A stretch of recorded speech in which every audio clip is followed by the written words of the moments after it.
Predstavnici Kulturnog centra i biblioteke Radoje Domonović iz Topole su već 4. put učestvovali na manifestaciji Dani kragujevačke knjige. Izdavačka produkcija u Topoli, odnosno izdanja koje su svetlost dana ugledala zahvaljujući Kulturnom centru, predstavljena su ovom prilikom posetiocima ove značajne kulturne manifestacije. Pored izdanja Kulturnog centra, predstavljena su izdanja Centra za očuvanje kulturne baštine koje su objavljena tokom prethodne godine. Što se tiče Kulturnog centra, nastavili smo izdavačku delatnost kroz objavljivanje 4. broja zbornika Topolski zapisi i novog broja lista Sabornik. Posvećen, to je list, odnosno Sabora izvornog narodnog stvaralaštva koji se održava u Topoli. A što se tiče centra koje kude, to je Centar za očuvanje kulturne baštine, u ovoj godini, drugoj godini postojanja, objavili smo 4 knjige.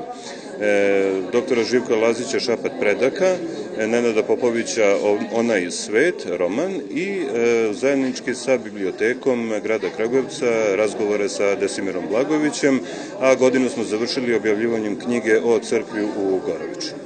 Ovom prilikom i biblioteka Radoje Domonović iz Topole predstavila je posetiocima svoje aktivnosti. Prikazan je i film o rekonstrukciji kuće Radoja Domonovića u Ovsištu. Zahvaljujući našim prijateljima iz Matične biblioteke u Karadžiću u Kragujevcu, mi jesmo tradicionalno ovde i oni nama daju vetar u leđa da radimo i stalno da radimo na ovo budućnosti. Najbitniji događaj koji nam se desio u toku prošle godine jeste rekonstrukcija kuće u Ovsištu u kojoj se rodio Radoje Domonović, to je u stvari stara škola, a svi znamo da je on poreklom iz Jarušice.